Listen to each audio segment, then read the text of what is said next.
Today, I'm going to explain a horror film called Let Her Out. Spoilers ahead. Watch out and take care. The film starts with a young woman who lives at the Gemini Motel. She's a prostitute. During a busy night, a shadowy figure approaches her room. She is then attacked and raped by the intruder. She later discovers she is pregnant, and desperate and alone, takes a pair of scissors to her unborn, killing herself in the process, but the child survives. Jumping 23 years from the incident, the film shows Helen, who survived her pre-birth assault from her frightened mother.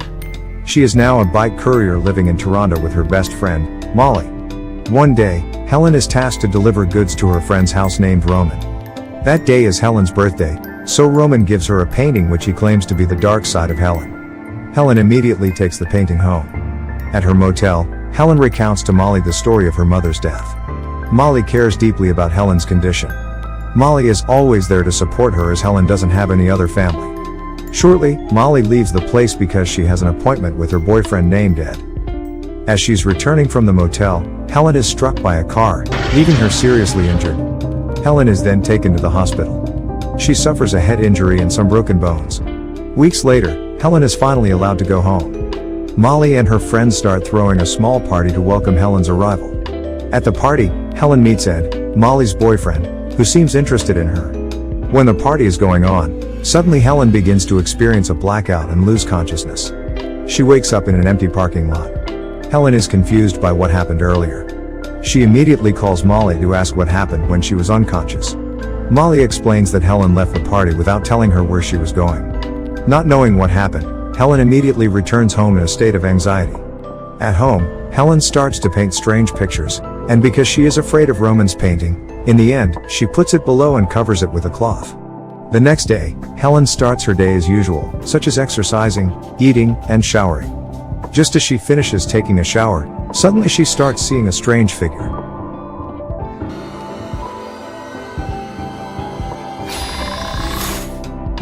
Then, she experiences another blackout and wakes up in front of her friends with an injured foot. Molly and others are confused. There, Molly explains to Helen that she went out using only a towel. For several hours, Helen had disappeared. And returning home, Helen's foot is already bleeding. Helen begins to remove the broken glass from her feet. The next day, Helen and Molly go to a doctor named Dr. Headley to consult about what is happening to Helen. Dr. Headley begins to ask some questions. Helen explains that she is always moving from place to place unconsciously. She was in one place, and suddenly woke up in another. This has happened frequently since the accident. Furthermore, she frequently sees a black shadow. After hearing her explanation, the doctor decides to perform a CT scan on her brain, and the results will be out the next day. Helen immediately returns home and goes straight to bed. In her sleep, she sees fleeting visions of a female figure. Helen wakes up to a call from Dr. Headley. The doctor tells Helen that something strange has happened to Helen's brain. Hearing this, Helen immediately goes to the hospital. There, the doctor explains that they discover a rare type of tumor in her brain. It turns out that another person has lived in her brain all this time.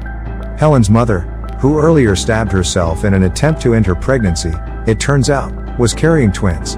One of the fetuses was indeed killed in utero, but was subsequently absorbed into the skull of the survivor, Helen. The car accident Helen suffered earlier somehow activated this long-dormant twin who is now growing at a rapid rate and is responsible for Helen's loss of memory and erratic behavior. She now suffers from a syndrome called vanishing twin syndrome, an actual disorder that occurs when a twin disappears in the uterus during pregnancy as a result of a miscarriage of a twin. The twin is then absorbed into the body of the surviving fetus. This results in Helen having two different personas, Helen and her twin sister. Then, the doctor requires her to undergo surgery to remove her twin from her brain. However, she needs to wait 3 days until the surgery. Later at home, she sees the creepy painting given by Roman. The painting suddenly appears on the wall. She thinks that Molly was the one putting it back, but it wasn't. She finally decides to return the painting to Roman. Arriving at Roman's house, Helen sees no sign of Roman. She only sees a footage on a laptop, which turns out to be Helen, who was torturing Roman very sadistically. The footage shows Roman begging for mercy. However, unconsciously, Helen killed Roman. Helen cannot remember any of those. After walking around Roman's house, she also sees broken glass, and she remembers the day she came home with an injured foot. Helen is now convinced that inside her, there are two personas. Sometimes, Helen is in control of her body, but sometimes her twin is in control. Helen now realizes she is at war with her own body and mind. She rushes back home, and begins to tie her hands and feet to restrain her from going anywhere. The next day, Helen begins to go out for a walk at night because she is bored at home. However, she has hallucinations and decides to go to a nearby toilet. She starts to remove her arm cast and opens the surgical scars on her hands. She is shocked to see another human finger in her hand.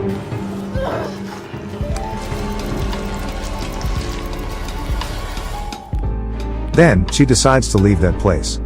From behind, Molly's boyfriend, Ed, begins to chase after Helen. Ed is very interested in the beauty of Helen. Therefore, he plans to rape her. At that time, Helen's twin begins to take control of the body. She then points a knife at him, frightening him. She immediately runs back home after regaining consciousness. At home, Molly then tells Helen to stop painting weird, scary pictures. But Helen reveals that she was not the one drawing the pictures. They have a debate until finally, Helen's body is taken over by her twin and starts attacking Molly.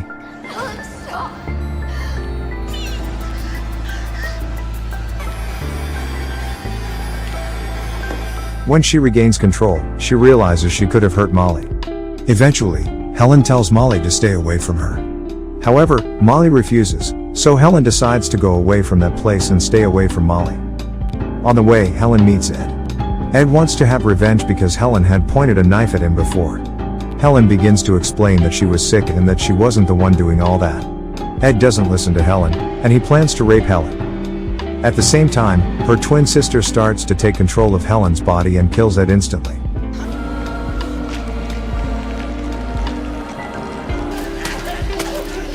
After killing Ed, Helen regains her consciousness and sees that Ed is now dead. Realizing how dangerous she has become, Helen plans to commit suicide at the Gemini Motel, where her mother had committed suicide years ago. Elsewhere, Molly begins to look back at her photos with Helen. She observes a significant difference in her before and after pictures. She notices a shift in her personality as well. She finally concludes that within Helen's body, there are two different people. And the one who attacked her was not Helen. Molly immediately calls Helen to find out where she is. Helen says goodbye, revealing that she is going to commit suicide at the Gemini Motel. Hearing this, Molly immediately uses her bike and goes straight to the motel. When Helen has just arrived at the motel and about to commit suicide, her twin begins to take control of her body. Molly then arrives at the hotel. However, it is too late. Her twin has completely controlled Helen's body. She immediately attacks Molly.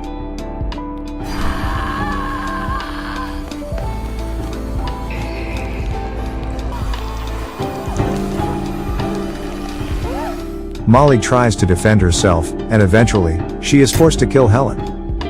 In the final shot, Molly begins to walk home, remembering all her memories with Helen. And that's how the movie ends.